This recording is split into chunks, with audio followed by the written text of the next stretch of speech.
Guest हैं उनको मैं एक एक करके मंच पर बुलाना चाहूंगी। एशप्रा जेम्स एंड ज्वेल्स से हमारे साथ अनूप सराफ जी हैं डायरेक्टर, प्लीज आप मंच पर आएं।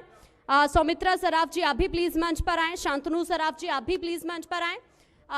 इनके बारे में थोड़ा सा ऑडियो विजुअल के जरिए इस ग्रुप के बारे में हम आपको बताएंगे और उसके बाद पैनल की शुरुआत करेंगे।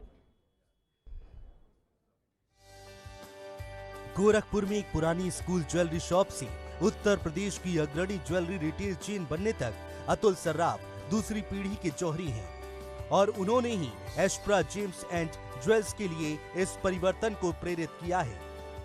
1940 में श्री बालकृष्ण सर्राफ ने अपने बड़े भाई स्वर्गीय श्री गोपी कृष्ण जी के साथ हरि प्रसाद गोपी कृष्ण ज्वेलर्स के रूप में स्थापित की थी। 2003 में एशप्रा ने एक आधुनिक खुदरा इकाई के रूप में उभरने के लिए एक नई कॉर्पोरेट पहचान को अपनाया। एक रिटेल ब्रांड के रूप में आभूषणों में एशप्रा को अधिक ऊंचाइयों की ओर ले जाते हुए अतुल सर्राफ की पहल और नेतृत्व को मीडिया द्वारा व्यापक रूप से मान्यता दी गई है और उन्हें अवार्डों से नवाजा गया। अतुल सर्राफ का मानना है कि विश्वास, अखंडता और नैतिकता एशप्रा समूह के स्तंभ रहे हैं। स्कूलों को गोद लेने से लेकर रक्तदान अभियान आयोजित करने तक एशप्रा फाउंडेशन की कुछ प्रमुख CSR पहलों में शामिल हैं। अतुल सर्राफ के मेंटरशिप के तहत एक स्थिर और टिकाऊ गति से बढ़ते हुए ब्रांड ने न केवल पिछले 2 साल में अपनी खुदरा उपस्थिति में वृद्धि की है, बल्कि टीम की ताकत को भी दोगुना कर दिया है, क्योंकि वर्तमान में एशप्रा परिवार में 500 कर्मचारी शामिल हैं। श्री अतुल सर्राफ ने अपने जुनून और ऊर्जा के साथ साथ पूरे एशप्रा परिवार के समर्थन के साथ 2025 तक 50 फ्रेंचाइजी लॉन्च करने का लक्ष्य रखा है, जो उत्तर प्रदेश की आभूषण जरूरतों को पूरा करेंगे और अपनी CSR पहल के माध्यम से बड़े पैमाने पर समुदाय की सेवा भी करेंगे। तो चलिए अब पैनल की शुरुआत करेंगे। Over to you Shekhar sir. जी, सबसे पहले तो आप लोगों का ढेरों स्वागत है इस मंच पे। हमारा पहले से तारुफ नहीं है और उसके लिए आज हम लोग यहाँ एकत्रित हुए हैं कि एक दूसरे को जान सके, पहचान सके, एक दूसरे से कुछ सीख सकें और ज़िंदगी में उस सीख को शामिल करते हुए हम लोग आगे बढ़ सकें। कहते हैं कि जिनके अकेले चलने के हौसले होते हैं, एक दिन काफिले उनके पीछे ही होते हैं। तो आप लोगों ने भी मेरे ख्याल से, हालांकि आप लोग अकेले नहीं, पूरा परिवार आप लोगों के साथ चल रहा है, तो अपने इस व्यवसाय के बारे में पहले ज़रा हमें बताइए, ज़रा परिचित कराइए। लोग जो सुन रहे हैं इस वक्त, देख रहे हैं, जो बहुत लोग नहीं जानते हैं आपके सक्सेस स्टोरी को, क्योंकि लोग सिर्फ सफलता देखते हैं, उसके पीछे की मेहनत, उसके पीछे की शिद्दत को नहीं देखते, पहचानते, सराहते हैं। तो उसके बारे में ज़रा हमें बताइए। एक तो थोड़ी रद्दोबदल की गई है, जो लोग यहाँ आने वाले थे, तो अनूप सराफ जी कौन है? हम लोग क्लास में कहते थे हाथ उठाएं, यहाँ तो नहीं कह सकता, वो हिमाकत होगी। तो अनूप जी आप हैं सौमित्र सराफ, सौमित्र। तो आप, ये बंगाली नुमा नाम है ये कुछ, या तो लोग कहते हैं कि बंगाली नुमा नाम है, हाँ, लेकिन सौमित्र तो नहीं बोलते आपको? नहीं, सौमित्र बोलते, सुमित्रा का बेटा सौमित्र। मैं लक्ष्मण उस हिसाब से जी, सुमित्रा का बेटा, बहुत अच्छा है सुमित्रा का बेटा, बहुत काबिल। और शांतनु सरा, बहुत खूबसूरत नाम। ये नाम के पीछे की कोई कहानी है? बताइए, किसने नामकरण किया? ये कहाँ से इतने खूबसूरत नाम? जहाँ अजय विजय में लोग निपट जाते हैं, वहाँ इतनी अच्छी सोच उस परिवार से ही आ सकती है जिसकी सोच बहुत अच्छी हो। तो बताएं किसने नाम रखा, और अपने नाम का कुछ एक छोटा सा इतिहास भी हमें बता दें। तो शांतनु के बारे में बताएं जरा। मेरी दादी माँ ने मेरा नाम रखा था और महाभारत से नाम आता है। पिताजी ने नहीं रखा। और ये शुरुआत कहाँ से हुई है? ये जो एक ओरिजिनल एक जो आइडिया आता है, इस हर चीज़ की एक शुरुआत होती है, कहीं से पहल करते हैं, तो ये पीढ़ी दर पीढ़ी चली आ रही, मैं ऐसा समझता हूँ। तो कब इसकी शुरुआत हुई, उसके बारे में ज़रा बताएं। सर, हम लोग 1940 से इस बिज़नेस में हैं और मेरे पिताजी ने और मेरे ताऊ जी ने मिलकर के ये बिज़नेस स्टार्ट किया था। ये पहले एक बहुत छोटा रूप था और हमारी जो पेरेंट कंपनी है वो हरि प्रसाद गोपी कृष्ण सराफ के नाम से बहुत पॉपुलर है और अभी भी इस क्षेत्र में लोग हम लोग को इसी नाम से गोपी बाबू के नाम से ही जानते हैं ज़्यादातर। अच्छा। तो 1940 में हमारी एक किराए की बहुत छोटी दुकान थी, 100 स्क्वायर फीट के आसपास की। और उस समय में मैं तो खैर अभी बिजनेस में करीब 30 ईयर्स से हूँ, पर मेरे जो एल्डर ब्रदर हैं मेरे से 11 साल बड़े हैं, और वो पिछले हमको लगता है कि करीब 45 ईयर्स से बिजनेस में हैं। तो जब से मैं देख रहा हूँ, उस समय भी छोटी दुकान थी जब मैंने बिजनेस ज्वाइन किया था, वही छोटी दुकान थी, किराए की, लकड़ी का दरवाज़ा था, गद्दी लगती थी आगे, और उसमें सारा काम हम लोग खुद अपने हाथ से ही करते थे। मतलब सामान अंदर से निकालने से, कस्टमर को दिखाना, वापस पैक करना, देना, पर्चा बनाना, पेमेंट लेना। और उस समय का वर्किंग स्टाइल अब अगर हम लोग इमेजिन करें तो लगता है कि वो भगवान के भरोसे ही काम चल रहा था। और वो लिटरली सुबह 9 बजे से रात को 12 बजे तक की वर्किंग होती थी। और पापा मेरे 13 साल की उम्र से काम कर रहे हैं, and he work till the age of 93। और 80 साल काम करने के बाद फिर फिर उनका बचपन तो इसी में चला गया होगा। जी, उस समय बहुत स्ट्रगल था। और नेचुरली उस समय फाइनेंशियल पोजीशन भी और जो थी वो डिमांड भी कर रही थी कि उतनी मेहनत की जाए उसके लिए। तो उन्होंने बहुत यंग एज से ही काम स्टार्ट कर लिया, साथ में वो पढ़ाई भी करते थे। और बचपन मिस नहीं करते? बचपन में जो बचपना होता है, तो हम लोग तो खेलते कूदते ही रह गए, अब बहुत सारी चीजें मिस कर गए। सर मैं और देखता इन्होंने हूँ, एम्पायर खड़ा कर लिया उस वक्त। बिल्कुल तो बिल्कुल। आप ये सीख देंगे कि लोग बचपन से ही शुरू हो जाएं, 12-13 साल की उम्र से ही, सर और मैं बचपन को त्याग दें।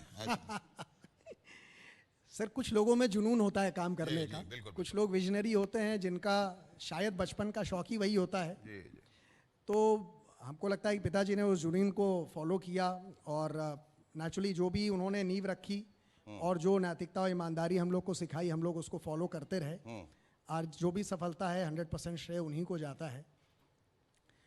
और जो उस समय की मेहनत थी वो देख करके ही हम लोग इंस्पायर होते हैं। ये जो नाम रखा आपने, एशपरा जेम्स एंड ज्वेल्स, ये नाम थोड़ा सा लोगों की शायद समझ में नहीं आया होगा, इसका अर्थ बताइए क्या है और क्यों रखा ये नाम? सर ये हम लोगों ने 2003 में डिसाइड किया कि जो हम लोग का ट्रेडिशनल वे ऑफ वर्किंग है उसको चेंज करके हम लोग एक ब्रांड के रूप में आगे आए। और उस समय अभी भी टिल डेट, उस समय तो खैर हम लोग यूपी के पहले ब्रांड थे जिन्होंने इस चीज़ को एक विजन के साथ हम लोगों ने काम किया कि उस समय डायमंड का जस्ट मार्केट ग्रो कर रहा था। उस समय डीबीएस भी हीरे को लेके काफ़ी प्रमोट कर रहा था। तो हम लोगों ने अपनी अलग पहचान बनाने के लिए इसको एक अलग नाम देने का सोचा, सो दैट हम एक अपना अलग पहचान, एक अलग ब्रांड नेम एस्टैब्लिश कर सकें। और पूरा थॉट इस नाम के पीछे है, 2 शब्दों से निकला ये नाम, ऐश्वर्य और प्रगति। और थॉट ये है कि हम प्रतिदिन भगवान से ये प्रार्थना करते हैं कि हमारे ग्राहकों के घर ऐश्वर्य बढ़े और उनके सहयोग से हमारी प्रगति हो। क्या सही नाम है ऐश्वर्य? ऐश्वर्य एंड प्रगति को मिला करके ऐशप्रा। या मुझे जो लिख के दिया गया ऐशप्रा। ऐशप्रा जी। तो ऐश एंड प्रा इज ऐश्वर्य एंड प्रगति, दोनों को मिला दिया आप जी। ओके, बहुत खूब। अब ये बताइए कि ये जो शुरुआत हुई और अब यहाँ तक पहुंचे हैं, जेम्स एंड ज्वेल्स ही क्यों चुना? क्योंकि ये एक ऐसा फील्ड है जहाँ ऐसा भी माना जाता है कि इसमें सबसे ज्यादा धोखाधड़ी है।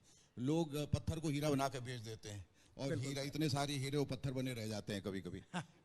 तो ये इससे बचने के लिए और इस ट्रेड में खास तौर पर विश्वास जीतना लोगों का सबसे अहम होता है, सबसे जरूरी होता है। कि बहुत सारे लोग हैं, कंपटीशन फियर्स है, उसमें जेम्स एंड ज्वेलरी में चूंकि अपनी लोगों की नॉलेज बहुत सीमित है इस मामले में, तो आप उन्हें जो कहेंगे वो मान लेंगे।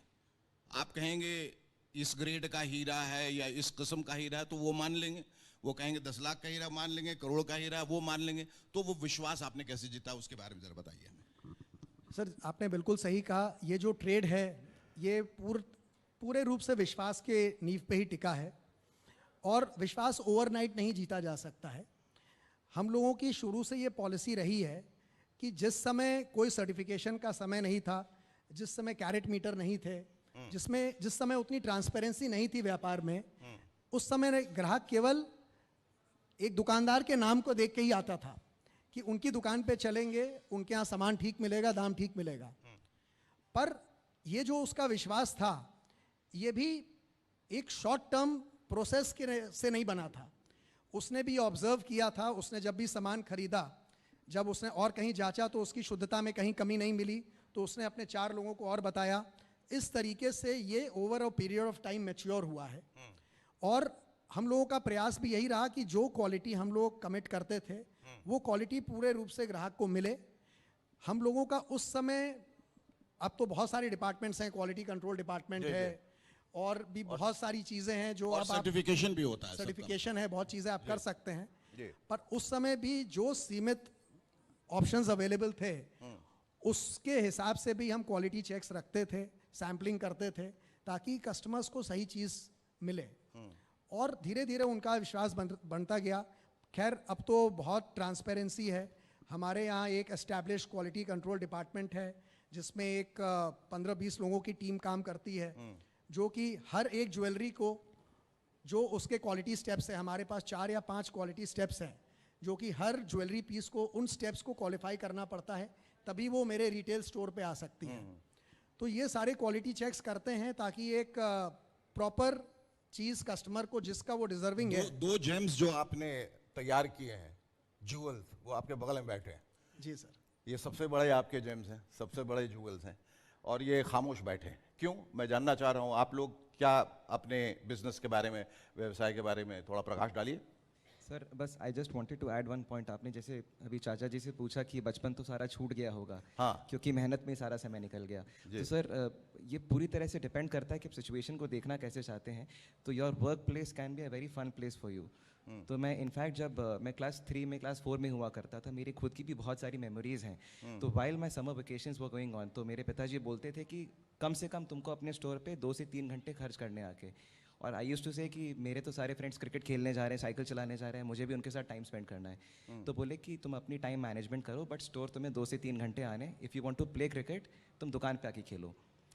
एंड हुआ क्या sir, emotionally I got so invested with the store. जब मैंने बिजनेस ज्वाइन करा तो मुझे लग रहा था मुझे तो सब कुछ आता है। And there was a certain love for my work. जब मैं स्टोर पे आया तो लगा कि सब कुछ अपना ही है यहाँ पे। There is nothing which is different. This love emanated from the fact that it was a family business, or do you have an individual predilection towards it also? मतलब एक व्यक्तिगत तौर पे भी आपकी रुचि इसके प्रति है, या सिर्फ इसलिए कि परिवार में ये प्रथा चलती आ रही हो, चूंकि पारिवारिक बिजनेस है इसलिए आप ये ऐसा कर रहे हैं, और you wanted to do something else? No sir, इसका एक मेरा अपना खुद का एक पर्सपेक्टिव है कि बिजनेस में बहुत सारे एवोल्यूशन आए, and specially in the past 15 years मेरे आंखों के सामने बहुत सारे एवोल्यूशन आए। इनफैक्ट चाचा ने जो आपको बताया कि दुकान बड़ी छोटी हुआ करती थी और टेम्परेरी शेड हुआ करता था, गद्दी हुआ करती थी। जब मैं स्टोर पे जाता था क्रिकेट खेलने के लिए, आप कहीं भी जाते तो हमारे और आपके बचपन में फ़र्क ये है कि जब हम स्कूल जाया करते थे तो हमारे पॉकेट में कंचे हुआ करते थे, आपके पॉकेट में हीरे जवाहरात हुआ करते थे। Not really. 2-4 हीरे इधर, मोती इधर लेके जा रहे हैं, उसी से खेल रहे हैं। पर इस तरह का बचपन हो तो इस तरह का बचपन में तो मैं वापस लौटना जरूर चाहूँगा। खैर sorry, that was just a joke. हाँ, यस सर। नहीं सर, तो मेरा तो हीरा मेरा रबर हुआ करता था स्कूल का, और एक राइटिंग पैड हुआ करता था। तो किसी भी स्टाफ को पकड़ के मैंने बोलता था कि आप बॉल फेंको, मैं बैटिंग कर रहा हूँ। But in that process of evolution मुझे देख भी रहा था कि कस्टमर्स आ रहे हैं, स्टोर के अंदर ट्रांजैक्शंस हो रहे हैं, एंड सबकॉन्शियसली बहुत कुछ मैंने सीखा इन दैट प्रोसेस।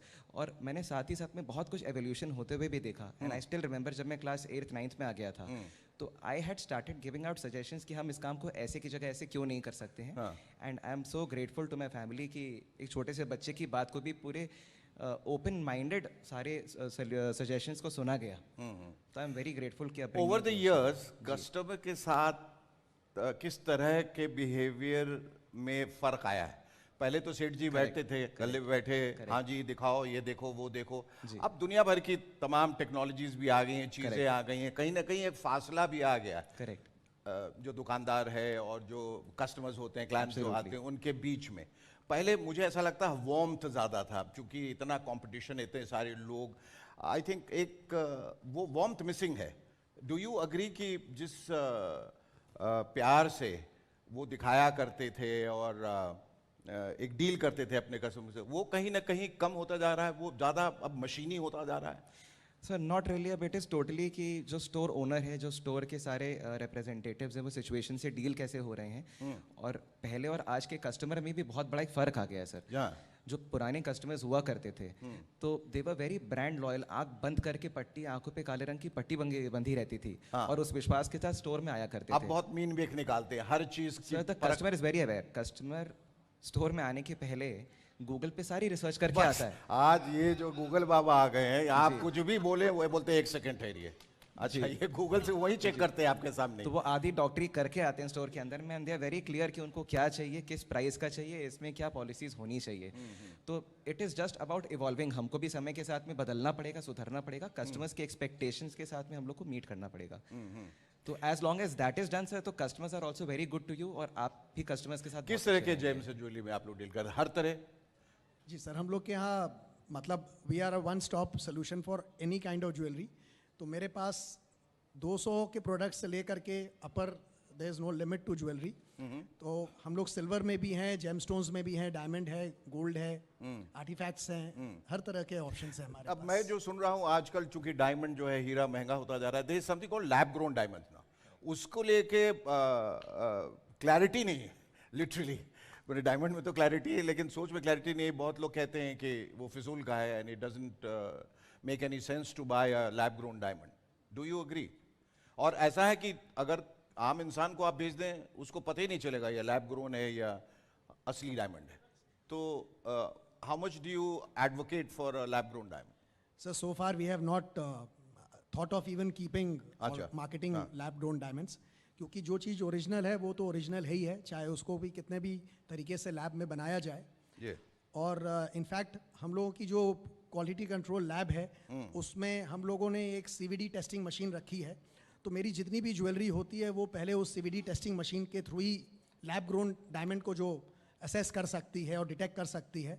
उस मशीन पे अगर एक भी छोटा piece of diamond by mistake भी कहीं से आ गया जो कि लैब ग्रोन होगा, तो हम लोग उस पीस ऑफ ज्वेलरी को रिजेक्ट कर देते हैं। अच्छा।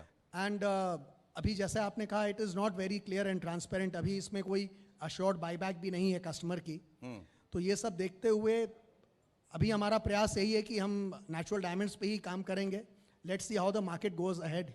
हाँ, एक बहुत बड़े ज्वेलर हैं जो अब तो यहाँ हिंदुस्तान में नहीं है, भाग गए हैं बेचारे, कहीं और रह रहे हैं। बहुत बड़े ज्वेलर, और बहुत सारी चीज़ें वो बेच के गए थे, हीरे जवाहरात, जो पता चला कि वो तो शीशे के थे, पत्थर के थे। और सारी जो औरतें हाय हाय कर रही हैं, जो ये दिखाती थी सोसाइटी में जाके, देखिए मेरा 10 करोड़ का हीरा, 15 करोड़ का, 20 करोड़ का ज्वेलरी, वो पता चला इट्स वर्थ नथिंग। तो that's why we started off with this whole thing called trust and perception. अगर हम इस पानी को अगर बाहर निकाल दें तो इसकी कीमत कुछ भी नहीं है। Once we have bottled it, the perception changes, और यही पानी फिर वो 150-200 रुपए का हो जाता है। It's all about perception. इस तरह की धोखाधड़ी जो हो रही है, मैंने कहा, और विश्वास की बात कर रहे हैं, उससे बचने के लिए लोगों को क्या करना चाहिए? When they approach, I mean of course आपने जब नाम बना लिया, मैं आपकी बात नहीं कर रहा हूँ, कोई और है, तो does it happen that you can take your client for a ride? मतलब आंख मूंद के जब लोग विश्वास करने लगते हैं, उसमें कहीं एक स्कोप होता है कि कुछ गलती भी हो जाए? इनफैक्ट सर, किसी भी डाउनफॉल की जो शुरुआत है वो इसी सोच से उत्पन्न होती है। जी। ऐसा इनफैक्ट ज्वेलरी के ट्रेड में तो हम लोग कहते हैं, और भी इंडस्ट्रीज पे ये सही लागू किया जा सकता है। इसमें बोलते हैं कि 3 जनरेशन के बाद ये बिजनेस सर्वाइव नहीं करता है। अच्छा, ऐसा क्यों कहते हैं? ऐसा कहा जाता है क्योंकि जो पहली जनरेशन ने मेहनत करके विश्वास से उसको बनाया, हाँ, दूसरी जनरेशन ने उसको बड़ा करके पेड़ बनाया, उसको फलदार पेड़ बनाया, मेहनत उसमें लगी, तीसरी जनरेशन जब केवल फल खाती है और उस पौधे का ध्यान नहीं रखती है, उसके मन में जब वो लालच आ जाता है, उसी समय से उसका डिक्लाइन शुरू हो जाता है। तुम किस जनरेशन से हो? Third generation. ये बताओ। Third generation. Third generation. देखिए, ये खतरनाक वाला जनरेशन है। ये फल आ गया, खा पी के निकल लेगा, ऐसा है तुम्हारे साथ? नहीं। How you going to? अब इन्होंने बताया अभी कि थर्ड जनरेशन के साथ ही होता है। पहली जनरेशन जो मेहनत करती है, दूसरी उसको थोड़ा सा और आगे बढ़ाती है, और तीसरा उसको खा पी के निकल जाता है हाथ साफ करके। आप क्या क्या कर रहे हैं? What do you do? What visions have you come up with? तो जैसे कि अब ब्रिंगिंग में, जैसे पापा लोग बोले कि वो बचपन में बहुत वर्क किए, तो वैसे भी मैं वर्क के साथ साथ अपनी पढ़ाई पे थोड़ा ज़्यादा फोकस किया था। अपनी पढ़ाई करने के बाद मैं जब वापस आया तो मैंने ज्वेलरी का ट्रेड ज्वाइन किया। कहाँ से वापस आए आप? अमेरिका गया था। हाय हाय, अमेरिका चले गए। चलिए, हाँ। और फिर? तो फिर मैंने ज्वेलरी का बिजनेस ज्वाइन किया और मैंने रियलाइज़ किया कि फैमिली के साथ काम करने में एक अलग ही सेटिस्फैक्शन होता है। ऑफ कोर्स, हाँ। कहीं भी आप जॉब करें, बाहर रहें, तो कभी आपको वो फुलफिलमेंट नहीं मिलेगी जो आप अपने परिवार के साथ काम करके और अपने परिवार में कंट्रीब्यूट करके पा सकते हैं। और जो अमेरिका में पढ़ने के बावजूद तुम्हारी हिंदी बड़ी साफ है यार।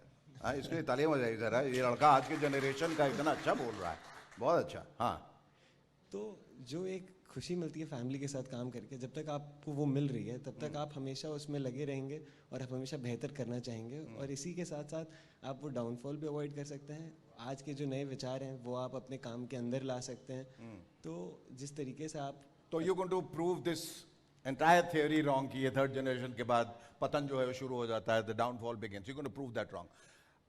What new visions have you come up? आपके अपनी तरफ से इसमें एडिशंस क्या हैं? तो अभी करेंटली जैसे मैं रियल एस्टेट का काम देखता हूँ, हमारा ज्वेलरी के साथ रियल एस्टेट का भी सेगमेंट है। अच्छा। तो उसमें हम लोग अभी नए डेवलपमेंट्स देख रहे हैं शहर में। जैसे आप जानते हैं उत्तर प्रदेश काफ़ी एक डेवलपिंग इकोनॉमी है, गोरखपुर में इतना डेवलपमेंट हो रहा है। आजकल गोरखपुर के लोगों की भी ऐसी नीड्स हैं जो पहले नहीं थी। सबको आज बेहतर लाइफस्टाइल चाहिए। एक कोविड के बाद लोगों को अपनी एक स्पेस की ज़रूरत की भी एहसास हुआ है। तो इन सब चीज़ों को देखते हुए आज के कस्टमर्स की डिमांड, और सब हमारे गोरखपुर में और जितने भी हम लोग से लोग जुड़े हैं सब हमारे परिवार जैसे ही हैं। तो सबको अच्छे से अच्छी चीज़ प्रोवाइड करने के लिए और सही राह पे ले जाने के लिए कंपटीशन ये जो लगातार बढ़ रहा है हर रोज, how do you withstand that? How do you face that competition? Sir in fact competition is something very good I feel, and you get a lot to learn. आप इससे बहुत कुछ सीखते हैं। आप जब कंपटीशन को बहुत हेल्दी मैनर में लेते हैं तो इनफैक्ट आप भी इवॉल्व करते हैं। आप अपनी स्ट्रैटेजिक प्लानिंग उस हिसाब से करते हैं टू काउंटर द कंपटीशन, और आप अपने आप के वर्किंग सिस्टम्स को, SOPs को सुधारते हैं। तो इनफैक्ट पहले ये ज्वेलरी मार्केट बहुत अनऑर्गेनाइज्ड रहा है बहुत समय तक, जब तक तनिष्क जैसे प्लेयर्स नहीं आए हैं। और इनफैक्ट इन प्लेयर्स के आने के बाद से हम लोगों के वर्किंग स्टाइल में बहुत सुधार हुआ है। तो competition is always been very helpful to us. Future road map क्या है, जरा जल्दी से बताएं। आगे किस तरह से इसका विस्तार होगा? तो सर वी आर एक्सपैंडिंग। अब हम लोग so we are going to operate 50 stores in UP. 2029 में हमारे 50 ऑपरेशनल स्टोर्स हो चुके होंगे, out of which a few stores will be company owned and few stores will be franchised. And at the moment we are at 9. This year we will be at 12. और next year, you know, every year we will be adding 5 more stores. तो ऐसा नहीं है कि हम बहुत ज़्यादा growth नहीं कर सकते, हम दूसरे प्रदेशों में नहीं जा सकते हैं, पर फिलहाल हमारी जो ग्रोथ है वो यूपी में और वेस्टर्न बिहार में ही रिस्ट्रिक्टेड होने वाली है, ओनली बिकॉज कि हमारा जो ऑरा है, जो हमारा जोन ऑफ इन्फ्लुएंस है वो फिलहाल उत्तर प्रदेश है, और हमको हैप हैज़र्ड ग्रोथ नहीं करनी है। We want to be very systematic in what we do, and we are responsible to our partners also.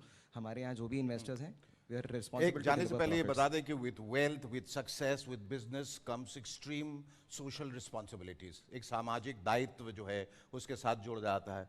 What are the things that you people are doing for the society? तो sir हम लोगों के यहाँ बचपन से ही मैं देखता आ रहा हूँ कि बही खाते में एक धर्मादा नाम से अकाउंट खुलता था जी। और साल के आखिरी में जो इनकम होती थी उसका एक सर्टेन परसेंटेज धर्मादा अकाउंट में ट्रांसफ़र हो जाता था, और उस अकाउंट को सोशल वर्क पे हम लोग स्पेंड शुरू से करते आ रहे हैं। और भगवान की दया से as we are growing that budget is also increasing size wise. Very good. And हम लोग ने बहुत सारे यहाँ पे सोशल वर्क किए हैं। जैसे इस साल जो हम लोगों का फोकस है वो क्लीन ड्रिंकिंग वाटर पे है। तो बहुत जगह हम लोग बड़े RO plants with water harvesting install कर रहे हैं जहाँ पब्लिक प्लेसेस हैं जहाँ पानी नहीं मिलता है। कुछ स्कूल्स हम लोगों ने अडॉप्ट की है। शहर के ब्यूटिफिकेशन में हम लोगों का काफ़ी योगदान रहता है। एंड नेचुरली जब भी कोई आपदा आती है तो उसमें हमारी कंपनी भी बढ़ चढ़ के आगे।